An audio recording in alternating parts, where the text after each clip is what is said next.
ओम श्री परमात्मने नमः। श्री गणेशाय नमः। श्री सीतारामचंद्राभ्याम नमः। श्रीमद् वाल्मीकि रामायण बालकांड पहला सर्ग। नारद जी का वाल्मीकि मुनि को संक्षेप से श्री रामचरित्र सुनाना।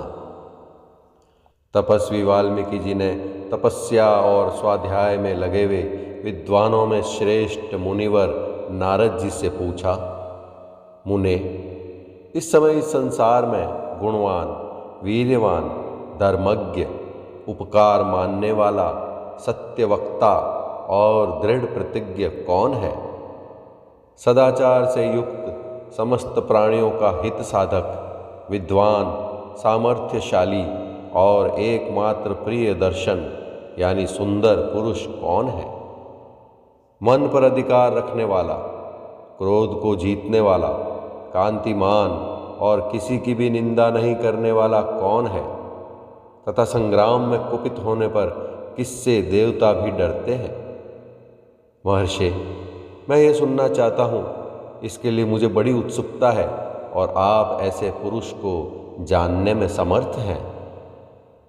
महर्षि वाल्मीकि के इस वचन को सुनकर तीनों लोकों का ज्ञान रखने वाले नारद जी ने उन्हें संबोधित करके कहा, अच्छा सुनिए, और फिर प्रसन्नता पूर्वक बोले, मुने, आपने जिन बहुत से दुर्लभ गुणों का वर्णन किया है, उनसे युक्त पुरुष को मैं विचार करके कहता हूँ, आप सुने।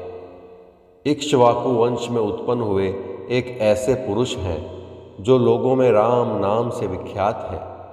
वे ही मन को वश में रखने वाले महाबलवान, कांतिमान, धैर्यवान और जितेंद्रिय हैं। वे बुद्धिमान, नीतिज्ञ, वक्ता, शोभायमान तथा शत्रु संहारक हैं। उनके कंधे मोटे और भुजाएं बड़ी बड़ी हैं। ग्रीवा शंख के समान और ठोड़ी मांसल पुष्ट है। उनकी छाती चौड़ी तथा धनुष बड़ा है। गले के नीचे की हड्डी यानी हंसली मांस से छिपी हुई है। वे शत्रुओं का दमन करने वाले हैं। भुजाएं घुटनों तक लंबी है, मस्तक सुंदर है, ललाट भव्य और चाल मनोहर है। उनका शरीर अधिक ऊंचा या नाटा न होकर मध्यम और सुडौल है। देह का रंग चिकना है। वे बड़े प्रतापी हैं। उनका वक्ष स्थल भरा हुआ है। आंखें बड़ी बड़ी हैं। वे शोभायमान और शुभ लक्षणों से संपन्न हैं। धर्म के ज्ञाता, सत्य प्रतिज्ञ तथा प्रजा के हित साधन में लगे रहने वाले हैं। वे यशस्वी, ज्ञानी, पवित्र, जितेंद्रिय और मन को एकाग्र रखने वाले हैं। प्रजापति के समान पालक, श्री संपन्न, वैरी विध्वंसक और जीवों तथा धर्म के रक्षक हैं। स्वधर्म और स्वजनों के पालक, वेद वेदांगों के तत्ववेत्ता तथा धनुर्वेद में प्रवीण हैं। वे अखिल शास्त्रों के तत्वज्ञ, स्मरण शक्ति से युक्त और प्रतिभा संपन्न हैं। अच्छे विचार और उदार हृदय वाले वे श्री रामचंद्र जी बातचीत करने में चतुर तथा समस्त लोकों के प्रिय हैं। जैसे नदियां समुद्र में मिलती हैं, उसी प्रकार सदा राम से साधु पुरुष मिलते रहते हैं। वे आर्य एवं सब में समान भाव रखने वाले हैं। उनका दर्शन सदा ही प्रिय मालूम होता है। संपूर्ण गुणों से युक्त वे श्री रामचंद्र जी अपनी माता कौशल्या के आनंद बढ़ाने वाले हैं। गंभीरता में समुद्र और धैर्य में हिमालय के समान हैं। वे विष्णु भगवान के समान बलवान हैं। उनका दर्शन चंद्रमा के समान मनोहर प्रतीत होता है। वे क्रोध में कालाग्नि के समान और क्षमा में पृथ्वी के सदृश हैं। त्याग में कुबेर और सत्य में द्वितीय धर्मराज के समान है। इस प्रकार उत्तम गुणों से युक्त और सत्य पराक्रम वाले सद्गुणशाली अपने प्रियतम ज्येष्ठ पुत्र को, जो प्रजा के हित में संलग्न रहने वाले थे, प्रजा वर्ग का हित करने की इच्छा से राजा दशरथ ने प्रेमवश युवराज पद पर अभिषिक्त करना चाहा। तदनंतर राम के राज्याभिषेक की तैयारियां देखकर रानी कैकेयी ने, जिसे पहले ही वर दिया जा चुका था, राजा से यह वर मांगा कि राम का निर्वासन यानी वनवास और भरत का राज्याभिषेक हो। राजा दशरथ ने सत्य वचन के कारण धर्म बंधन में बंधकर प्यारे पुत्र राम को वनवास दे दिया। कैकेयी का प्रिय करने के लिए पिता की आज्ञा के अनुसार उनकी प्रतिज्ञा का पालन करते हुए वीर रामचंद्र वन को चले। तब सुमित्रा के आनंद बढ़ाने वाले विनयशील लक्ष्मण जी ने भी, जो अपने बड़े भाई राम को बहुत ही प्रिय थे, अपने सुबंधुत्व का परिचय देते हुए स्नेहवश वन को जाने वाले बंधुवर राम का अनुसरण किया। और जनक के कुल में उत्पन्न सीता भी, जो अवतीर्ण हुई देव माया की भांति सुंदरी, समस्त शुभ लक्षणों से विभूषित, स्त्रियों में उत्तम, राम के प्राणों के समान प्रियतमा पत्नी तथा सदा ही पति का हित चाहने वाली थी, रामचंद्र जी के पीछे चली। जैसे चंद्रमा के पीछे रोहिणी चलती है, उस समय पिता दशरथ ने अपना सारथी भेजकर और पूर्ववासी मनुष्यों ने स्वयं साथ जाकर दूर तक उनका अनुसरण किया। फिर श्रृंगवेरपुर में गंगा तट पर अपने प्रिय निषाद राज गुह के पास पहुंचकर धर्मात्मा श्री रामचंद्र जी ने सारथी को अयोध्या के लिए विदा कर दिया। निषाद राज गुह, लक्ष्मण और सीता के साथ राम, ये चारों एक वन से दूसरे वन में गए। मार्ग में बहुत जलों वाली अनेकों नदियों को पार करके भरद्वाज के आश्रम पर पहुँचे और गुह को वहीं छोड़कर भरद्वाज मुनि की आज्ञा से चित्रकूट पर्वत पर गए। वहाँ वे तीनों देवता और गंधर्वों के समान वन में नाना प्रकार की लीलाएं करते हुए एक रमणीय पर्णकुटी बनाकर उसमें सानंद रहने लगे। राम के चित्रकूट चले जाने पर पुत्र शोक से पीड़ित राजा दशरथ उस समय पुत्र के लिए उसका नाम ले लेकर विलाप करते हुए स्वर्गगामी हुए। उनके स्वर्ग गमन के पश्चात वशिष्ठ आदि प्रमुख ब्राह्मणों द्वारा राज्य संचालन के लिए नियुक्त किए जाने पर भी महाबलशाली वीर भरत ने राज्य की कामना न करके पूज्य राम को प्रसन्न करने के लिए वन को ही प्रस्थान किया। वहाँ पहुंचकर सद्भावना युक्त भरत जी ने अपने बड़े भाई सत्य पराक्रमी महात्मा राम से याचना की और यों कहा, धर्मज्ञ, आप ही राजा हो। परंतु महान यशस्वी परम उदार प्रसन्न मुख महाबली राम ने भी पिता के आदेश का पालन करते हुए राज्य की अभिलाषा न की और उन भरताग्रज के राज्य के लिए न्यास यानी चिन्ह के रूप में अपनी खड़ाऊ भरत को देकर उन्हें बार बार आग्रह करके लौटा दिया। अपनी अपूर्ण इच्छा को लेकर ही भरत ने राम के चरणों का स्पर्श किया और राम के आगमन की प्रतीक्षा करते हुए वे नंदी ग्राम में राज्य करने लगे। भरत के लौट जाने पर सत्य प्रतिज्ञ जितेंद्रिय श्रीमान राम ने वहाँ पर पुनः नागरिक जनों का आना जाना देखकर उनसे बचने के लिए एकाग्र भाव से दंडकारण्य वन में प्रवेश किया। उस समय महान वन में पहुँचने पर कमल लोचन राम ने विराध नामक राक्षस को मारकर शरभंग, सुतीक्ष्ण, अगस्त्य मुनि तथा अगस्त्य के भ्राता का दर्शन किया।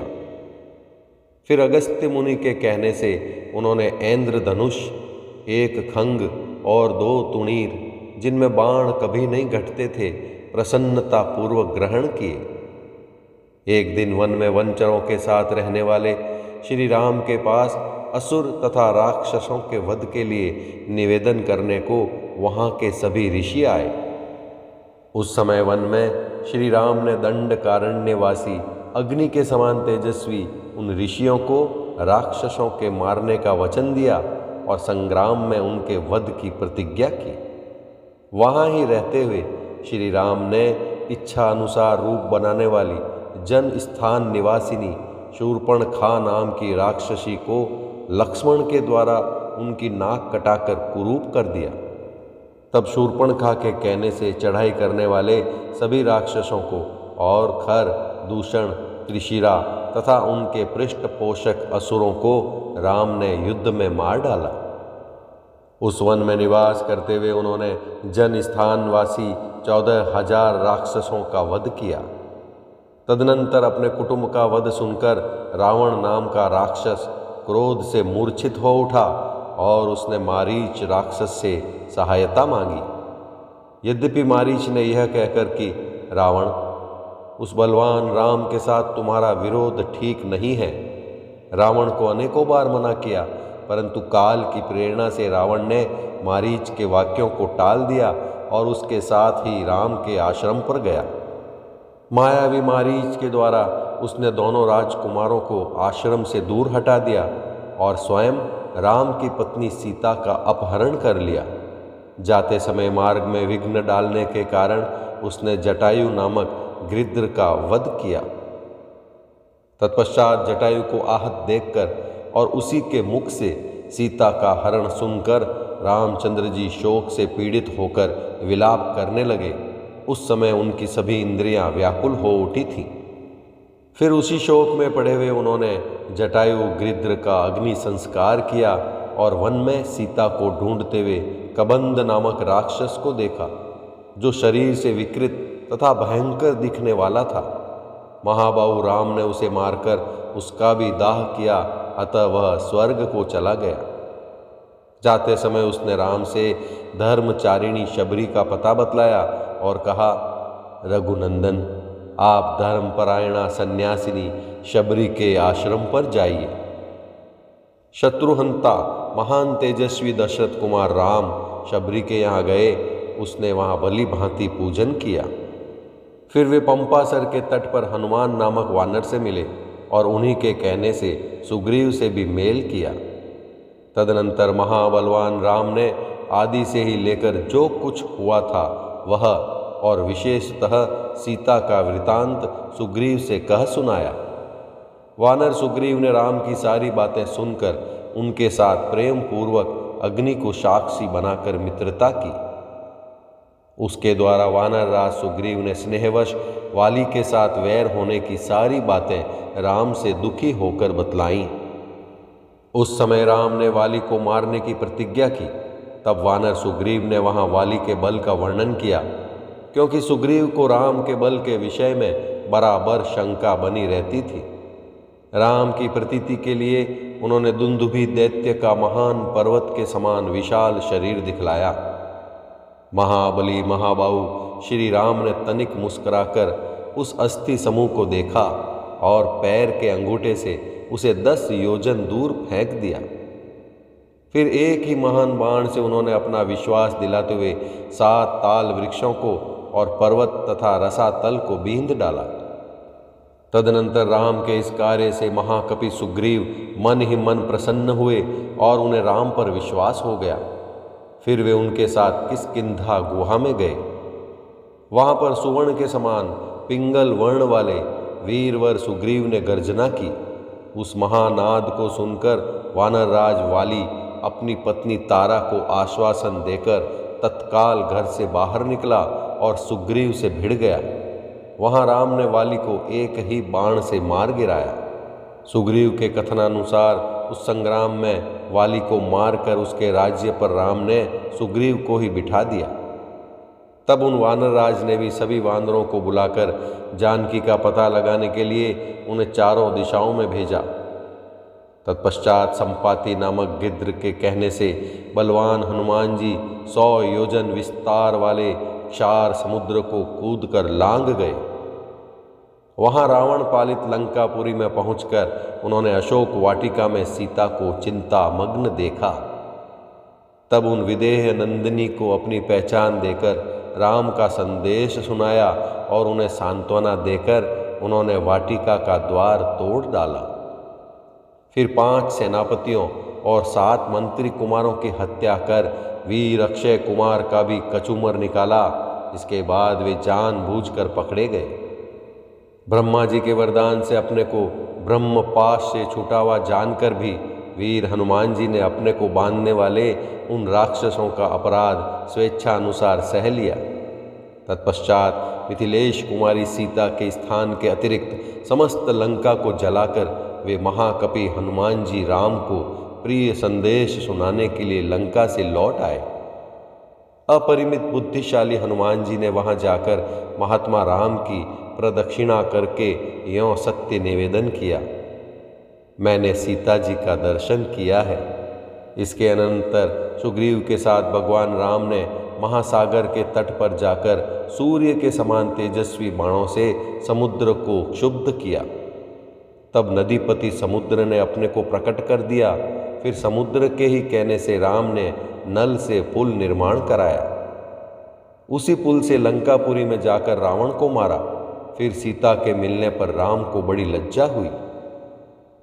तब भरी सभा में सीता के प्रति वे मर्म भेदी वचन कहने लगे। उनकी इस बात को न सह सकने के कारण साध्वी सीता अग्नि में प्रवेश कर गई। इसके बाद अग्नि के कहने से उन्होंने सीता को निष्कलंक माना। महात्मा रामचंद्र जी के इस महान कर्म से देवता और ऋषियों सहित चराचर त्रिभुवन संतुष्ट हो गया। फिर सभी देवताओं से पूजित होकर राम बहुत ही प्रसन्न हुए और राक्षस राज विभीषण को लंका के राज्य पर अभिषिक्त करके कृतार्थ हो गए। उस समय निश्चिंत होने के कारण उनके आनंद का ठिकाना न रहा। यह सब हो जाने पर राम देवताओं से वर पाकर और मरे हुए वानरों को जीवन दिलाकर अपने सभी साथियों के साथ पुष्पक विमान पर चढ़कर अयोध्या के लिए प्रस्थित हुए। भरद्वाज मुनि के आश्रम पर पहुंचकर सबको आराम देने वाले सत्य पराक्रमी राम ने भरत के पास हनुमान जी को भेजा। फिर सुग्रीव के साथ कथा वार्ता कहते हुए पुष्पकारूढ़ होवे नंदीग्राम को गए। निष्पाप रामचंद्र जी ने नंदीग्राम में अपनी जटा कटाकर भाइयों के साथ सीता को पाने के अनंतर पुनः अपना राज्य प्राप्त किया। अब राम के राज्य में लोग प्रसन्न, सुखी, संतुष्ट, पुष्ट, धार्मिक तथा रोग व्याधि से मुक्त रहेंगे। उन्हें दुर्भिक्ष का भय न होगा। कोई कहीं भी अपने पुत्र की मृत्यु नहीं देखेंगे। स्त्रियां विधवा न होंगी, सदा ही पतिव्रता होंगी। आग लगने का किंचित भी भय न होगा। कोई प्राणी जल में नहीं डूबेंगे। वात और ज्वर का भय थोड़ा भी नहीं रहेगा। क्षुधा तथा चोरी का डर भी जाता रहेगा। सभी नगर और राष्ट्र धन धान्य संपन्न होंगे। सत्य युग की भांति सभी लोग सदा प्रसन्न रहेंगे। महायशस्वी राम बहुत से सुवर्णों की दक्षिणा वाले 100 अश्वमेध यज्ञ करेंगे। उनमें विधिपूर्वक विद्वानों को 10,000 करोड़ यानी 1 खरब गौ और ब्राह्मणों को अपरिमित धन देंगे तथा 100 गुणे राजवंशों की स्थापना करेंगे। संसार में 4 वर्णों को वे अपने अपने धर्म में नियुक्त रखेंगे। फिर 11,000 वर्षों तक राज्य करने के अनंतर श्री रामचंद्र जी अपने परम धाम को पधारेंगे। वेदों के समान पवित्र, पापनाशक और पुण्यमय इस रामचरित को जो पढ़ेगा वह सब पापों से मुक्त हो जाएगा। आयु बढ़ाने वाली इस रामायण कथा को पढ़ने वाला मनुष्य मृत्यु के अनंतर पुत्र, पौत्र तथा अन्य परिजन वर्ग के साथ ही स्वर्ग लोक में प्रतिष्ठित होगा। इसे ब्राह्मण पढ़े तो विद्वान हो, क्षत्रिय पढ़ता हो तो पृथ्वी का राज्य प्राप्त करे, वैश्य को व्यापार में लाभ हो और क्षुद्र भी प्रतिष्ठा प्राप्त करे।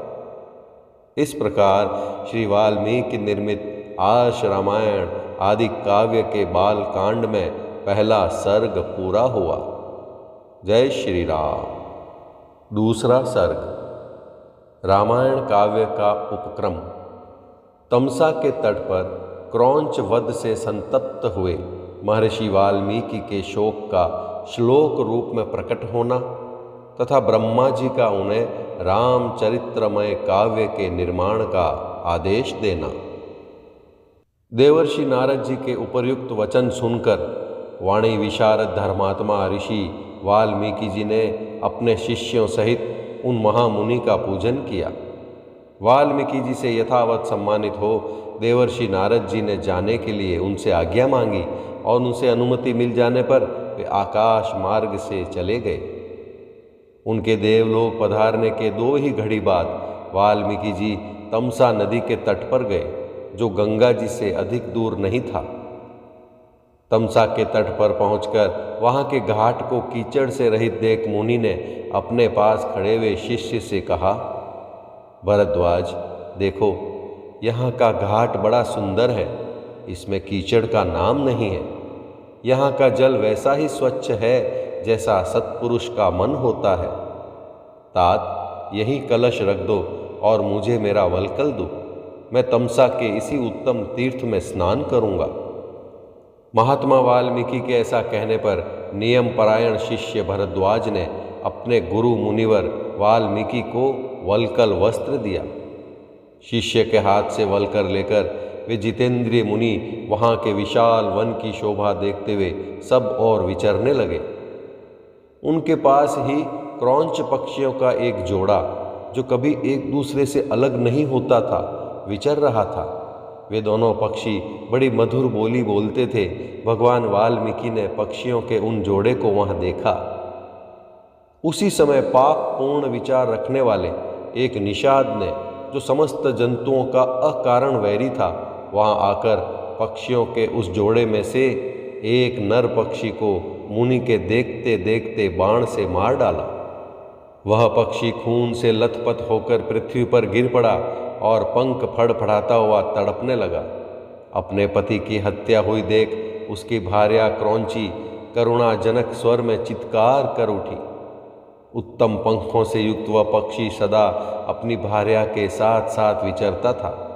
उसके मस्तक का रंग तांबे के समान लाल था और वह काम से मतवाला हो गया था। ऐसे पति से वियुक्त होकर क्रौंची बड़े दुख से रो रही थी।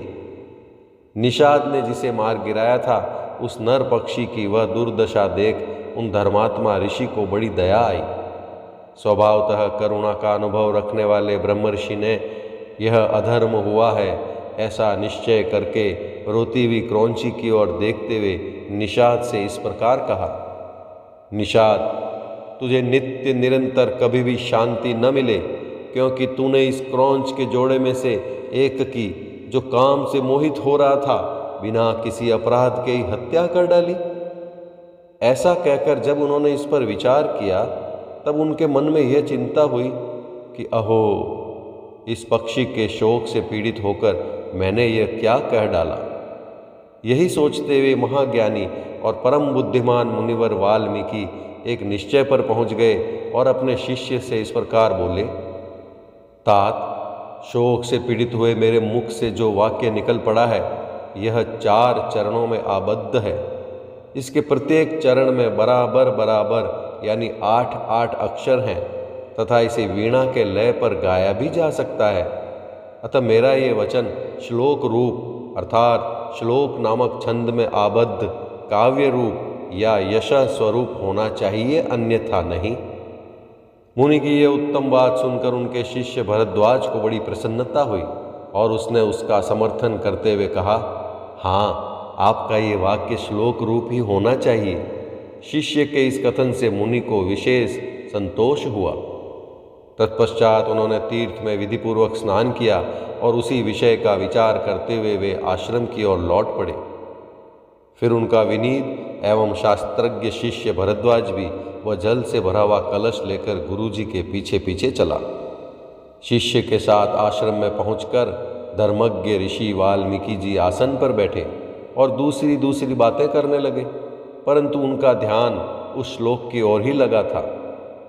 इतने ही में अखिल विश्व की सृष्टि करने वाले सर्वसमर्थ महातेजस्वी चतुर्भुज ब्रह्मा जी मुनिवर वाल्मीकि जी से मिलने के लिए स्वयं उनके आश्रम पर आए। उन्हें देखते ही महर्षि वाल्मीकि सहसा उठकर खड़े हो गए। वे मन और इंद्रियों को वश में रखकर अत्यंत विस्मित हो हाथ जोड़े चुपचाप कुछ काल तक खड़े ही रह गए, कुछ बोल न सके। तत्पश्चात उन्होंने पाद्य, अर्घ्य, आसन और स्तुति आदि के द्वारा भगवान ब्रह्मा जी का पूजन किया और उनके चरणों में विधिवत प्रणाम करके उनसे कुशल समाचार पूछा। भगवान ब्रह्मा ने एक परम उत्तम आसन पर विराजमान होकर वाल्मीकि मुनि को भी आसन ग्रहण करने की आज्ञा दी। ब्रह्मा जी की आज्ञा पाकर वे भी आसन पर बैठे। उस समय साक्षात लोक पितामह ब्रह्मा सामने बैठे हुए थे, तो भी वाल्मीकि का मन उस क्रौंच पक्षी वाली घटना की ओर ही लगा रहा। वे उसी के विषय में सोचने लगे। ओह, जिसकी बुद्धि वैर भाव को ग्रहण करने में ही लगी रहती है, उस पापात्मा व्याध ने बिना किसी अपराध के ही वैसे मनोहर कलरव करने वाले क्रौंच पक्षी के प्राण ले लिए। यही सोचते सोचते उन्होंने क्रौंची के आर्तनाद को सुनकर निषाद को लक्ष्य करके जो श्लोक कहा था, उसी को फिर ब्रह्मा जी के सामने दोहराया। उसे दोहराते ही फिर उनके मन में अपने दिए हुए शाप के अनौचित्य का ध्यान आया। तब वे शोक और चिंता में डूब गए। ब्रह्मा जी उनकी मन स्थिति को समझकर हंसने लगे और मुनिवर वाल्मीकि जी से इस प्रकार बोले, ब्रह्मन, तुम्हारे मुंह से निकला हुआ यह छंदोबद्ध वाक्य श्लोक रूप ही होगा। इस विषय में तुम्हें कोई अन्यथा विचार नहीं करना चाहिए। मेरे संकल्प अथवा प्रेरणा से ही तुम्हारे मुंह से ऐसी वाणी निकली है। मुनि श्रेष्ठ, तुम श्री राम के संपूर्ण चरित्र का वर्णन करो। परम बुद्धिमान भगवान श्री राम संसार में सबसे बड़े धर्मात्मा और धीर पुरुष हैं। तुमने नारद जी के मुंह से जैसा सुना है, उसी के अनुसार उनके चरित्र का चित्रण करो। बुद्धिमान श्री राम का जो गुप्त या प्रकट वृतांत है तथा लक्ष्मण, सीता और राक्षसों के जो संपूर्ण गुप्त या प्रकट चरित्र हैं, वे सब अज्ञात होने पर भी तुम्हें ज्ञात हो जाएंगे। इस काव्य में अंकित तुम्हारी कोई भी बात झूठी नहीं होगी। इसलिए तुम श्री रामचंद्र जी की इस परम पवित्र एवं मनोरम कथा को श्लोकबद्ध करके लिखो। इस पृथ्वी पर जब तक नदियों और पर्वतों की सत्ता रहेगी, तब तक संसार में रामायण कथा का प्रचार होता रहेगा। जब तक तुम्हारी बनाई हुई श्री राम कथा का लोक में प्रचार रहेगा, तब तक तुम इच्छानुसार ऊपर नीचे तथा मेरे लोक में निवास करोगे। ऐसा कहकर भगवान ब्रह्मा जी वहीं अंतर्धान हो गए। उनके वहीं अंतर्धान होने से शिष्यों सहित भगवान वाल्मीकि मुनि को बड़ा विस्मय हुआ। तदनंतर उनके सभी शिष्य अत्यंत प्रसन्न होकर बार बार इस श्लोक का गान करने लगे तथा परम विस्मित हो परस्पर इस प्रकार कहने लगे, हमारे गुरुदेव महर्षि ने क्रौंच पक्षी के दुख से दुखी होकर जिस समान अक्षरों वाले 4 चरणों से युक्त वाक्य का गान किया था, वह था तो उनके हृदय का शोक, किंतु उनकी वाणी द्वारा उच्चारित होकर श्लोक रूप हो गया। इधर शुद्ध अंतःकरण वाले महर्षि वाल्मीकि के मन में यह विचार हुआ कि मैं ऐसे ही श्लोक में संपूर्ण रामायण काव्य की रचना करूं।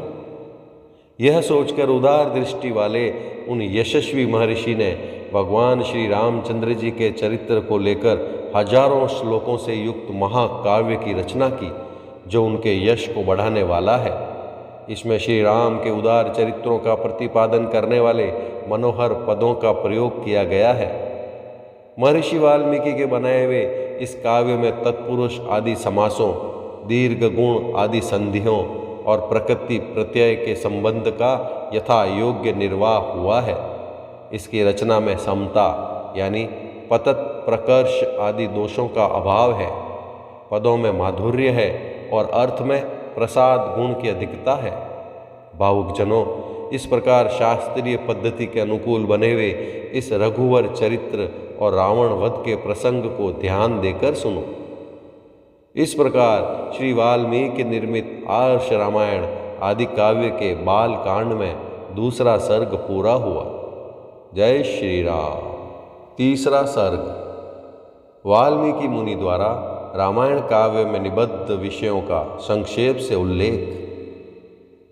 नारद जी के मुख से धर्म, अर्थ एवं काम रूपी फल से युक्त हितकर, मोक्षदायक तथा प्रकट और गुप्त संपूर्ण रामचरित्र को, जो रामायण महाकाव्य की प्रधान कथा वस्तु था, सुनकर महर्षि वाल्मीकि जी बुद्धिमान श्री राम के उस जीवन वृत्त का पुनः भली भांति साक्षात्कार करने के लिए प्रयत्न करने लगे। वे पूर्वाग्र कुशों के आसन पर बैठ गए और विधिवत आचमन करके हाथ जोड़े हुए स्थिर भाव से स्थित हो योग धर्म यानी समाधि के द्वारा श्री राम आदि के चरित्रों का अनुसंधान करने लगे। श्री राम, लक्ष्मण, सीता तथा राज्य और रानियों सहित राजा दशरथ से संबंध रखने वाली जितनी बातें थीं, हंसना, बोलना, चलना और राज्य पालन आदि जितनी चेष्टाएं हुई, उन सब का महर्षि ने अपने योग धर्म के बल से भली भांति साक्षात्कार किया। सत्य प्रतिज्ञ श्री रामचंद्र जी ने लक्ष्मण और सीता के साथ वन में विचरते समय जो जो लीलाएं की थी, वे सब उनकी दृष्टि में आ गईं। योग का आश्रय लेकर उन धर्मात्मा महर्षि ने पूर्व काल में जो जो घटनाएं घटित हुई थी, उन सब को वहाँ हाथ पर रखे हुए आंवले की तरह प्रत्यक्ष देखा। सबके मन को प्रिय लगने वाले भगवान श्री राम के संपूर्ण चरित्रों का योग धर्म यानी समाधि के द्वारा यथार्थ रूप से निरीक्षण करके महाबुद्धिमान महर्षि वाल्मीकि ने उन सबको महाकाव्य का रूप देने की चेष्टा की। महात्मा नारद जी ने पहले जैसा वर्णन किया था, उसी के क्रम से भगवान वाल्मीकि मुनि ने रघुवंश विभूषण श्री राम के चरित्र विषयक रामायण काव्य का निर्माण किया। जैसे समुद्र सब रत्नों की निधि है, उसी प्रकार यह महाकाव्य गुण, अलंकार एवं ध्वनि आदि रत्नों का भंडार है। इतना ही नहीं, यह संपूर्ण श्रुतियों के सारभूत अर्थ का प्रतिपादक होने के कारण सबके कानों को प्रिय लगने वाला तथा सभी के चित्त को आकृष्ट करने वाला है। यह धर्म, अर्थ, काम, मोक्ष रूपी गुणों यानी फलों से युक्त तथा इनका विस्तार पूर्वक प्रतिपादन एवं दान करने वाला है।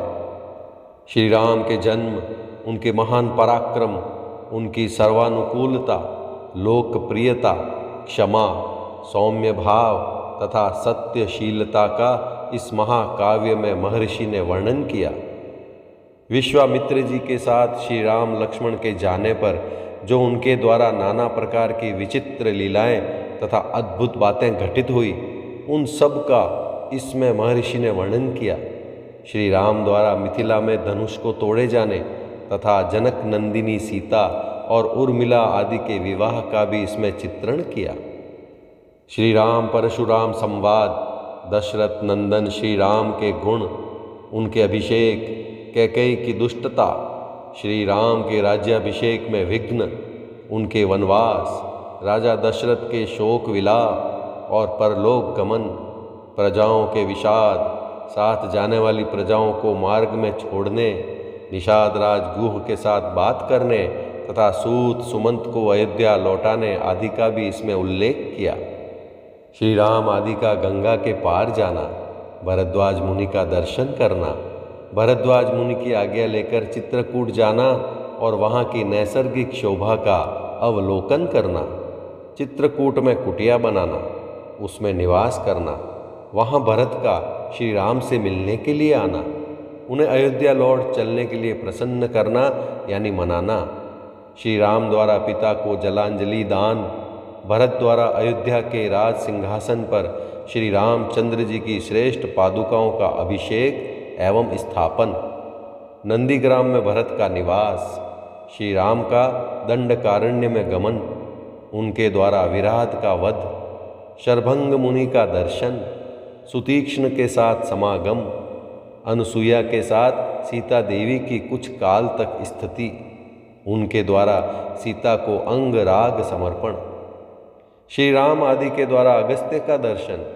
उनके दिए हुए वैष्णव धनुष का ग्रहण, शूर्पणखा का संवाद, श्री राम की आज्ञा से लक्ष्मण द्वारा उसका विरूपकरण यानी उसकी नाक और कान का छेदन, श्री राम द्वारा खर दूषण और त्रिशिरा का वध, शूर्पणखा के उत्तेजित करने से रावण का श्री राम से बदला लेने के लिए उठना, श्री राम द्वारा मारीच का वध, रावण द्वारा विदेह नंदिनी सीता का हरण, सीता के लिए श्री रघुनाथ जी का विलाप, रावण द्वारा गिरिद्रराज जटायु का वध, श्री राम और लक्ष्मण की कबंध से भेंट, उनके द्वारा पंपा सरोवर का अवलोकन, श्री राम का शबरी से मिलना और उसके दिए हुए फल मूल को ग्रहण करना, श्री राम का सीता के लिए प्रलाप, पंपा सरोवर के निकट हनुमान जी से भेंट और श्री राम और लक्ष्मण का हनुमान जी के साथ ऋष्यमूक पर्वत पर जाना, वहाँ सुग्रीव के साथ भेंट करना, उन्हें अपने बल का विश्वास दिलाना और उनसे मित्रता स्थापित करना। वाली और सुग्रीव का युद्ध, श्री राम द्वारा वाली का विनाश, सुग्रीव को राज्य समर्पण, अपने पति वाली के लिए तारा का विलाप, शरत काल में सीता जी की खोज कराने के लिए सुग्रीव की प्रतिज्ञा, श्री राम का बरसात के दिनों में माल्यवान पर्वत के प्रश्रवण नामक शिखर पर निवास, रघुकुल सिंह श्री राम का सुग्रीव के प्रति क्रोध प्रदर्शन, सुग्रीव द्वारा सीता की खोज के लिए वानर सेना का संग्रह, सुग्रीव का संपूर्ण दिशाओं में वानरों को भेजना और उन्हें पृथ्वी के द्वीप समुद्र आदि विभागों का परिचय देना, श्री राम का सीता के विश्वास के लिए हनुमान जी को अपनी अंगूठी देना, वानरों को ऋक्षबिल यानी स्वयं प्रभा गुफा का दर्शन, उनका प्रायोपवेशन यानी प्राण त्याग के लिए अनशन, संपाति से उनकी भेंट और बातचीत, समुद्र लंघन के लिए हनुमान जी का महेंद्र पर्वत पर चढ़ना, समुद्र को लांघना, समुद्र के कहने से ऊपर उठे हुए मैनाक का दर्शन करना, इनको राक्षसी का डांटना, हनुमान द्वारा छायाग्राहिणी सिंही का दर्शन एवं निधन, लंका के आधारभूत पर्वत त्रिकूट का दर्शन, रात्रि के समय लंका में प्रवेश, अकेला होने के कारण अपने कर्तव्य का विचार करना, रावण के मद्यपान स्थान में जाना, उसके अंतःपुर की स्त्रियों को देखना, हनुमान जी का रावण को देखना, पुष्पक विमान का निरीक्षण करना, अशोक वाटिका में जाना और सीता जी के दर्शन करना, पहचान के लिए सीता जी को अंगूठी देना और उनसे बातचीत करना, राक्षसियों द्वारा सीता को डांट फटकार, त्रिजटा को श्री राम के लिए शुभ सूचक स्वप्न का दर्शन, सीता का हनुमान जी को चूड़ामणि प्रदान करना, हनुमान जी का अशोक वाटिका के वृक्षों को तोड़ना, राक्षसियों का भागना, रावण के सेवकों का हनुमान जी के द्वारा संहार, वायुनंदन हनुमान का बंदी होकर रावण की सभा में जाना, उनके द्वारा गर्जन और लंका का दाह, फिर लौटती बार समुद्र को लांघना, वानरों का मधुवन में जाकर मधुपान करना, हनुमान जी का श्री रामचंद्र जी को आश्वासन देना और सीता जी की दी हुई चूड़ामणि समर्पित करना, सेना सहित सुग्रीव के साथ श्री राम की लंका यात्रा के समय समुद्र से भेंट, नल का समुद्र पर सेतु बांधना, उसी सेतु के द्वारा वानर सेना का समुद्र के पार जाना, रात को वानरों का लंका पर चारों ओर से घेरा डालना, विभीषण के साथ श्री राम का मैत्री संबंध होना, विभीषण का श्री राम को रावण के वध का उपाय बताना, कुंभकर्ण का निधन, मेघनाद का वध, रावण का विनाश, सीता की प्राप्ति, शत्रु नगरी लंका में विभीषण का अभिषेक, श्री राम द्वारा पुष्पक विमान का अवलोकन, उसके द्वारा दल बल सहित उनका अयोध्या के लिए प्रस्थान, श्री राम का भरद्वाज मुनि से मिलना, वायुपुत्र हनुमान को दूत बनाकर भरत के पास भेजना तथा अयोध्या में आकर भरत से मिलना, श्री राम के राज्याभिषेक का उत्सव, फिर श्री राम का सारी वानर सेना को विदा करना, अपने राष्ट्र की प्रजा को प्रसन्न रखना तथा उनकी प्रसन्नता के लिए ही विदेह नंदिनी सीता को वन में त्याग देना इत्यादि वृतांतों को एवं इस पृथ्वी पर श्री राम का जो कुछ भविष्य चरित्र था उसको भी भगवान वाल्मीकि मुनि ने अपने उत्कृष्ट महाकाव्य में अंकित किया। इस प्रकार श्री वाल्मीकि निर्मित आर्ष रामायण आदि काव्य के बालकांड में तीसरा सर्ग पूरा हुआ। चौथा सर्ग महर्षि वाल्मीकि का 24,000 श्लोकों से युक्त रामायण काव्य का निर्माण करके उसे लव कुश को पढ़ाना, मुनि मंडली में रामायण गान करके लव और कुश का प्रशंसित होना तथा अयोध्या में श्री राम द्वारा सम्मानित हो उन दोनों का राम दरबार में रामायण गान सुनाना। श्री रामचंद्र जी ने जब वन से लौटकर राज्य का शासन अपने हाथ में ले लिया, उसके बाद भगवान वाल्मीकि मुनि ने अपने संपूर्ण चरित्र के आधार पर विचित्र पद और अर्थ से युक्त रामायण काव्य का निर्माण किया। इसमें महर्षि ने 24,000 श्लोक, 500 सर्ग तथा उत्तर सहित 7 कांडों का प्रतिपादन किया। भविष्य तथा उत्तरकांड सहित समस्त रामायण पूर्ण कर लेने के पश्चात सामर्थ्यशाली महाज्ञानी महर्षि ने सोचा कि कौन ऐसा शक्तिशाली पुरुष होगा जो इस महाकाव्य को पढ़कर जन समुदाय को सुना सके। शुद्ध अंतःकरण वाले उन महर्षि के इस प्रकार विचार करते ही मुनिवेश में रहने वाले राजकुमार कुश और लव ने आकर उनके चरणों में प्रणाम किया। राजकुमार कुश और लव दोनों भाई धर्म के ज्ञाता और यशस्वी थे। उनका स्वर बड़ा ही मधुर था और वे मुनि के आश्रम पर ही रहते थे। उनकी धारणा शक्ति अद्भुत थी और वे दोनों ही वेदों में पारंगत हो चुके थे। भगवान वाल्मीकि ने उनकी ओर देखा और उन्हें सुयोग्य समझकर उत्तम व्रत का पालन करने वाले उन महर्षि ने वेदार्थ का विस्तार के साथ ज्ञान कराने के लिए उन्हें सीता के चरित्र से युक्त संपूर्ण रामायण नामक महाकाव्य का, जिसका दूसरा नाम पौलस्त्य वध अथवा दशानन वध था, अध्ययन कराया।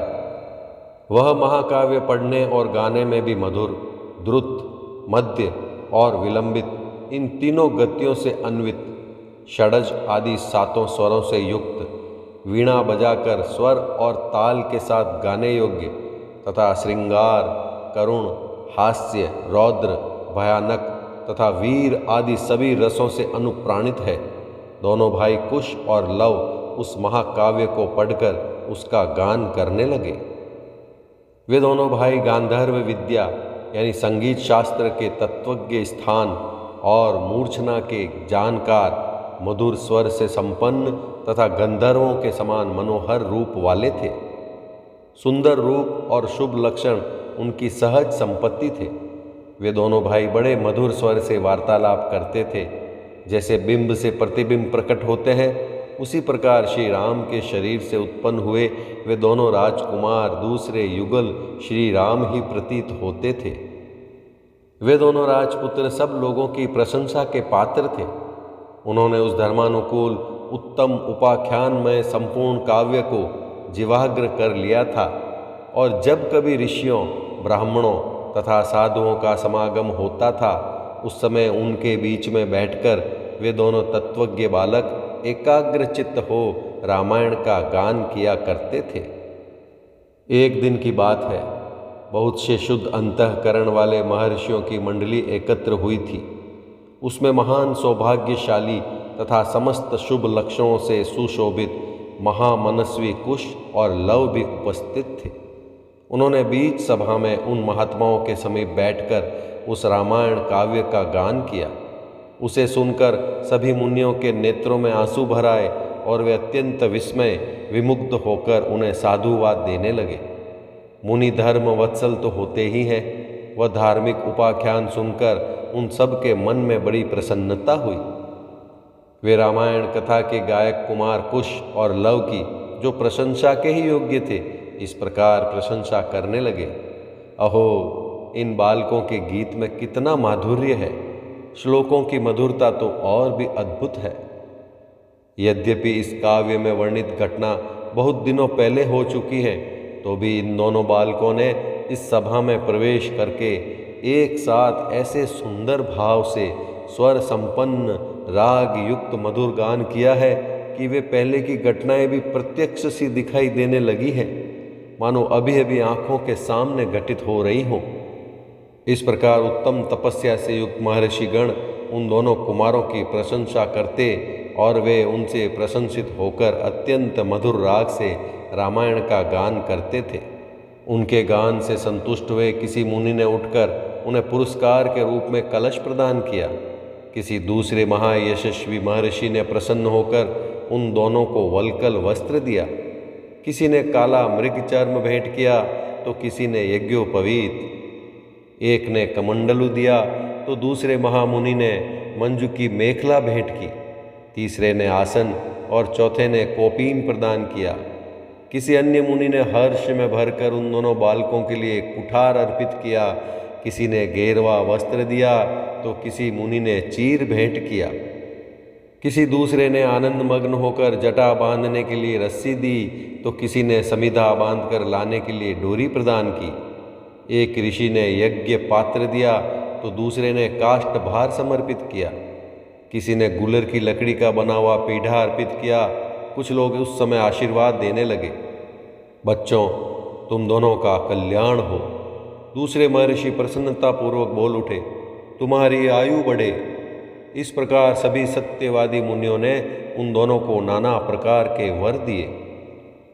महर्षि वाल्मीकि द्वारा वर्णित यह आश्चर्यमय काव्य परवर्ती कवियों के लिए श्रेष्ठ आधारशिला है। श्री रामचंद्र जी के संपूर्ण चरित्रों का क्रमशः वर्णन करते हुए इसकी समाप्ति की गई है।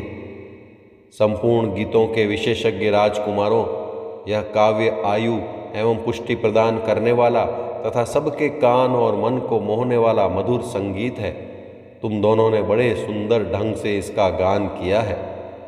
एक समय सर्वत्र प्रशंसित होने वाले राजकुमार कुश और लव अयोध्या की गलियों और सड़कों पर रामायण के श्लोक का गान करते हुए विचर रहे थे।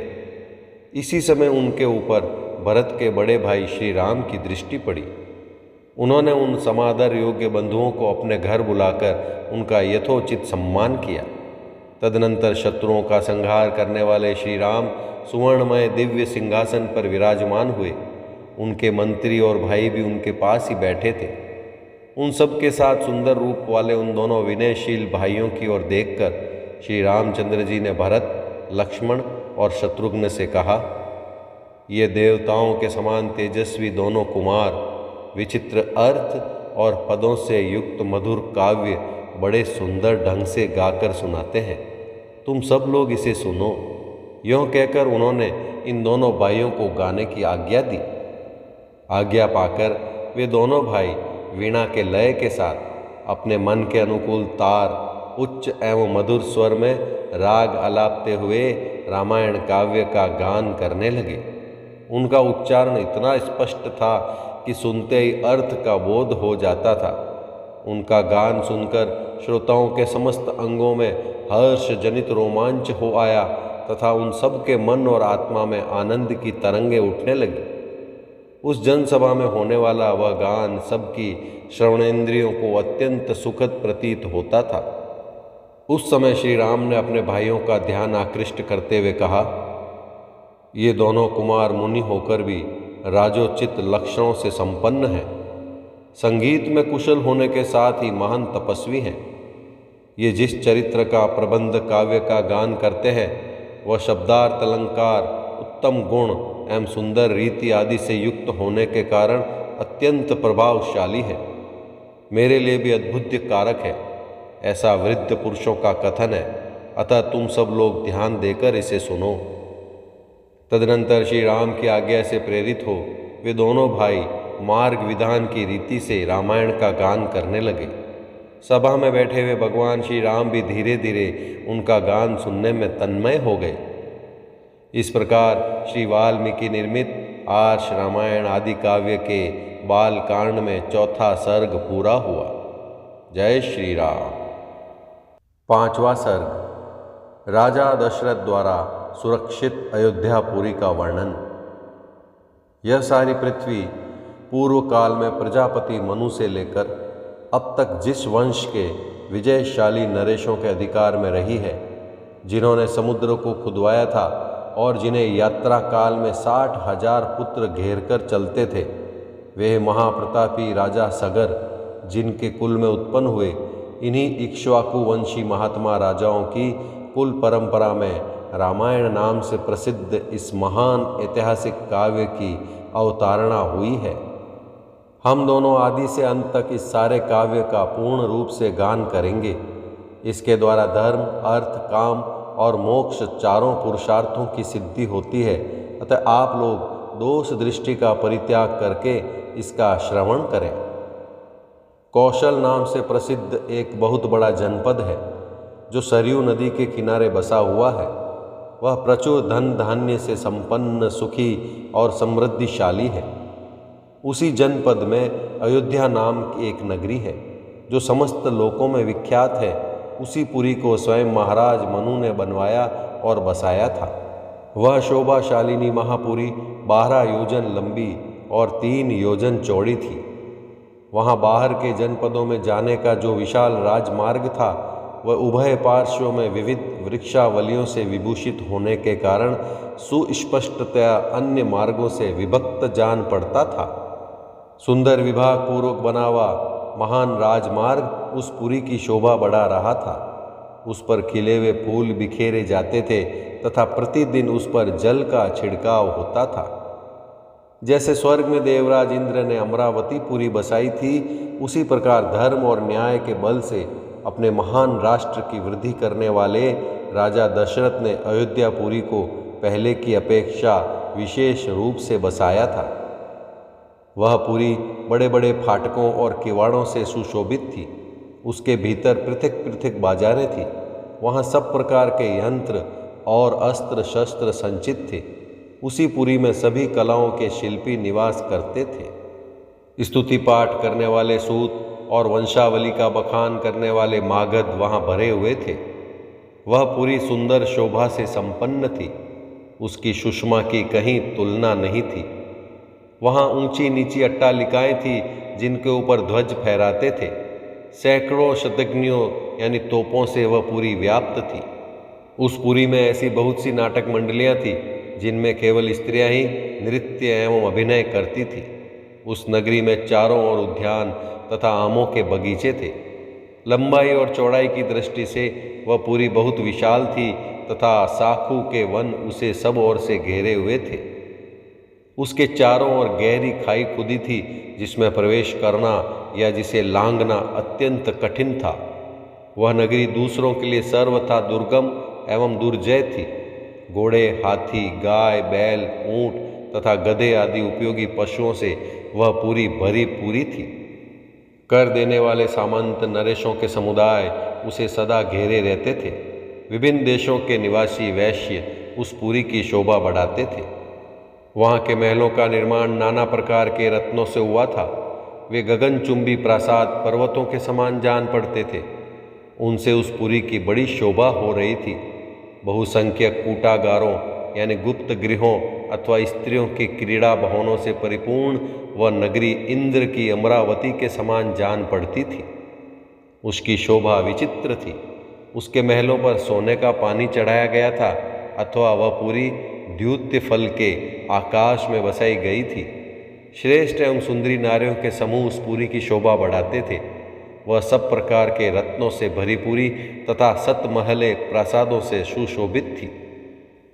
पूर्ववासियों के घरों से उसकी आबादी इतनी घनी हो गई थी कि कहीं थोड़ा सा भी अवकाश नहीं दिखाई देता था। उसे समतल भूमि पर बसाया गया था। वह नगरी जड़हन धान के चावलों से भरपूर थी। वहाँ का जल इतना मीठा या स्वादिष्ट था मानो ईख का रस हो। भूमंडल की वह सर्वोत्तम नगरी दुंदुभी, मृदंग, वीणा, पणव आदि वाद्यों की मधुर ध्वनि से अत्यंत गूंजती रहती थी। देवलोक में तपस्या से प्राप्त हुए सिद्धों के विमान की भांति उस पुरी का भूमंडल में सर्वोत्तम स्थान था। वहाँ के सुंदर महल बहुत अच्छे ढंग से बनाए और बसाए गए थे। उनके भीतरी भाग बहुत ही सुंदर थे। बहुत से श्रेष्ठ पुरुष उस पुरी में निवास करते थे। जो अपने समूह से बिछुड़कर असहाय हो गया हो, जिसके आगे पीछे कोई न हो, अर्थात जो पिता और पुत्र दोनों से हीन हो, तथा जो शब्द वेदी बाण द्वारा बेधने योग्य हो अथवा युद्ध से हार कर भागे जा रहे हों, ऐसे पुरुषों पर जो लोग बाणों का प्रहार नहीं करते, जिनके सदे सदाए हुए हाथ शीघ्रतापूर्वक लक्ष्य वेद करने में समर्थ हैं, अस्त्र शस्त्रों के प्रयोग में कुशलता प्राप्त कर चुके हैं तथा जो वन में गरजते हुए मतवाले सिंहों, व्याघ्रों और सुअरों को तीखे शस्त्रों से एवं भुजाओं के बल से भी बलपूर्वक मार डालने में समर्थ हैं, ऐसे सहस्त्रों महारथी वीरों से अयोध्यापुरी भरी पूरी थी। उसे महाराज दशरथ ने बसाया और पाला था। अग्निहोत्री, शम दम आदि उत्तम गुणों से संपन्न तथा 6 अंगों सहित संपूर्ण वेदों के पारंगत विद्वान श्रेष्ठ ब्राह्मण उस पुरी को सदा घेरे रहते थे। वह शस्त्रों का दान करने वाले और सत्य में तत्पर रहने वाले थे। ऐसे महर्षि कल्प महात्माओं तथा ऋषियों से अयोध्या पूरी सुशोभित थी तथा राजा दशरथ उसकी रक्षा करते थे। इस प्रकार श्री वाल्मीकि निर्मित आर्ष रामायण आदि काव्य के बाल कांड में 5वां सर्ग पूरा हुआ। जय श्री राम। गोविंदराज की टीका में अष्टापद का अर्थ शारी फल या द्यूत फलक दिया गया है। वह चौकी जिस पर पासा बिछाया या खेला जाए द्यूत फलक कहलाती है। पुरी के बीच में राजमहल था, उसके चारों ओर राजबीथियाँ थी और बीच में खाली जगह थी। यही अष्टापदाकारा का भाव है।